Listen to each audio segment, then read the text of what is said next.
اعوذ باللہ من الشیطان الرجیم، بسم اللہ الرحمن الرحیم۔ ویورز، میں ہوں آپ کا ہوسٹ نذیر احمد سندھو نئے ویڈیو کے ساتھ۔ ویورز، آج کا موضوع ہے ایک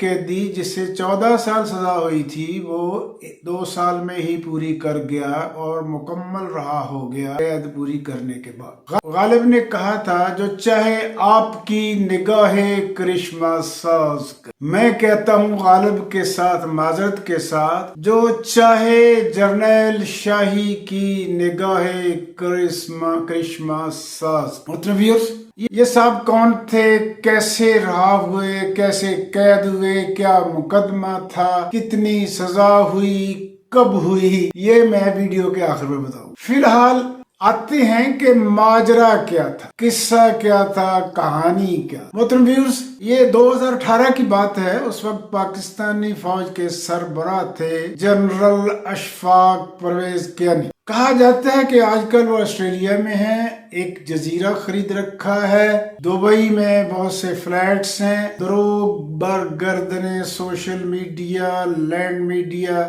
میرے پاس تو ثبوت نہیں ہے، ممکن ہے یہ سب کچھ سچ ہو۔ 2018 میں اسلام آباد سے ایک ریٹائرڈ بریگیڈیئر کو اٹھایا گیا۔ اس کے اہل خانہ نے اسلام آباد ہائی کورٹ میں پٹیشن فائل کی کہ ہمارے صاحب کو اٹھا لیا گیا ہے، معلوم نہیں کہاں ہے۔ پارٹی فوج بھی تھی، تو فوج کے نمائندہ نے کورٹ کو بتایا کہ وہ فوج کی تحویل میں ہیں اور آفیشل سیکرٹ ایکٹ کے تحت ان کے خلاف مقدمہ چلایا جا رہا ہے۔ عدالت نے پٹیشن جو ہے وہ نپٹا دی اور معاملہ آگے بڑھتا ہے۔ چونکہ یہ آرمی کے اندر کی بات ہے، باہر آ نہیں سکتی۔ آرمی کا اپنا احتساب سسٹم ہے، صحیح غلط اس پہ تنقید ہو سکتی ہے، مگر ان کا اپنا ہے اور کوئی وہاں ہاتھ نہیں ڈال سکتا۔ وہ ملٹری بورڈ بنا، اس میں وکیل بھی فوج کے ہی لوگ ہوتے ہیں، کوئی قانون دان نہیں ہوتا۔ وہ آرمی لاز کے متعلق شاید جانتے ہوں گے۔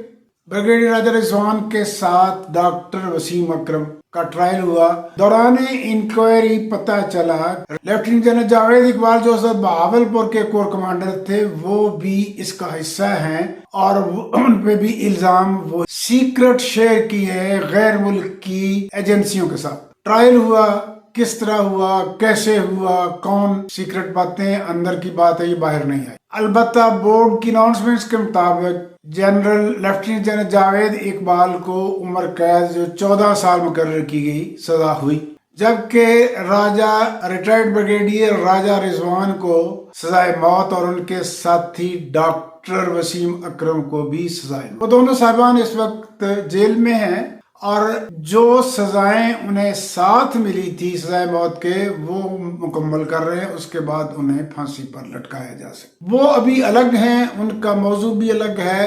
ابھی زیر موضوع یہ ہے کہ لیفٹیننٹ جنرل جاوید اقبال جو بہاولپور کے کمانڈر تھے جب انہیں حراست میں لیا گیا، اس سے پہلے وہ ایز اے بریگیڈیئر 111 بریگیڈ کی کمانڈ کر چکے ہیں۔ یہ بریگیڈ وہ ہے جو مارشل لا کو لیڈ کرتا اور ملٹری اور فوجی جو بھی میرٹ ہے اس کے مطابق بہترین آدمی یہاں مقرر کیا۔ پھر وہ پروموٹ ہو گئے اور ڈائریکٹر ملٹری آپریشن سے۔ یہ بہت ہی حساس پوسٹ ہے اور دشمن کے ساتھ بارڈر پہ مذاکرات کرنے کے لیے ہمیشہ ڈائریکٹر ملٹری آپریشن کرتے۔ پھر وہ پروموٹ ہو گئے اور ایڈجوٹنٹ جنرل بنے، یہ بھی بہت ہی اہم پوسٹ ہے۔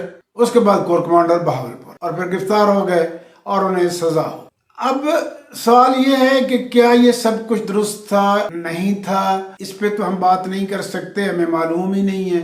وہ ان پہ جو الزام تھے وہ درست تھے، شاید تسلیم کیے جا چکے ہیں یا نہیں، کیونکہ انہوں نے اسی بورڈ میں اپیلیں کی ہیں اور اپیلوں میں انہوں نے کنٹینشن کیا لی یہ بھی پتہ نہیں ہے۔ ان کے وکلاء کون تھے جیسے میں کہہ چکا وہ بھی پتہ نہیں ہے۔ وہ ان کا موقف کیا ہے یہ بھی پتہ نہیں ہے۔ ان پہ الزام لگانے والا جنرل پرویز کیانی جو ہے وہ دیانتدار ہے، اس کی دیانت کے قصے بھی ساری دنیا میں ہیں۔ ہارون رشید کے علاوہ ہر شخص جانتا ہے ہارون رشید صاحب واحد صحافی ہیں جو ان کے عاشق ہیں، بہت ان کے قریب سمجھاتے ہیں، وہ کبھی بھی ان کی کرپشن کی بات نہیں کرتے، بلکہ ایک ریکارڈ ہے ان کا یوٹیوب پہ ایک ویڈیو جس میں کہتے ہیں کہ وہ جنرل صاحب کو ملنے گئے تو ان کی صحت بڑی کمزور تھی، میں نے پوچھا کیا ہوا تو کہتا ہے یار اس تنخواہ میں 3 دفعہ کھانا نہیں کھا سکتے، 1 دفعہ کھانا چھوڑ دیتے ہیں اس لیے کمزور۔ جس فوج کا سپاہی 3 دفعہ کھانا کھاتا ہے اس فوج کے سربراہ کے پاس 3 دفعہ کھانا کھانے کے لیے آسٹریلیا میں اس وقت وہ رہائش پذیر ہیں، اس میں تو دو رائے نہیں ہے۔ ان کے 2 بھائیوں پہ الزام ہے کہ انہوں نے ان کے عہدے کو استعمال کر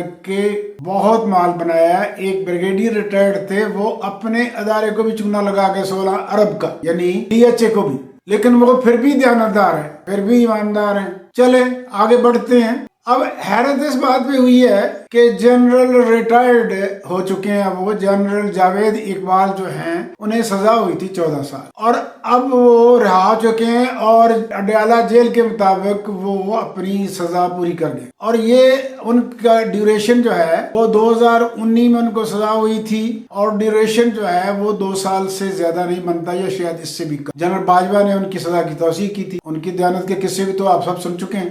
اب آتے ہیں کہ اگر انہوں نے جرم کیا تھا تو پھر انہیں عمر قید ہی نہیں، سزائے موت ہونی چاہیے تھی، کہ یہ ملک قوم سے غداری ہے۔ اگر انہوں نے پیسے لیے تھے تو وہ پیسے انہوں نے اپنی ذات کے لیے لیے، قومی خزانے میں جمع نہیں کیا ہے۔ البتہ جو سیکرٹ شیئر کیے وہ قومی نقصان، قوم سے بیچاری کو کون پوچھتا ہے، نقصان جن کا ان کو کون پوچھتا ہے۔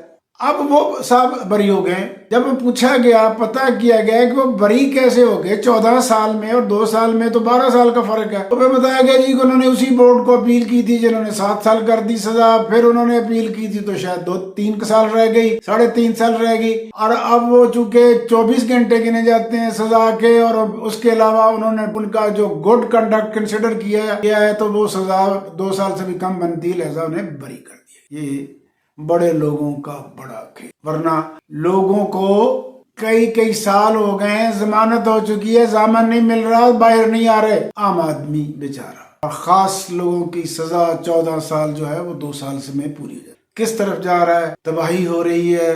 6 ارب ڈالر سے بھی پیسے کم ہو گئے ہیں، LCs نہیں کھل رہی، دیوالیہ کا خطرہ ہے، لیکن صاحب اقتدار کہتے ہیں کہ ہم اپنی روش جاری رکھیں گے۔ ویورز، میں اس ویڈیو کو کلوز کرتا ہوں اور آپ سے ریکویسٹ کرتا ہوں آپ اسے سبسکرائب کریں، شیئر کریں، لائک کریں، کامنٹ کریں۔ I will be highly thankful to you. Thanks.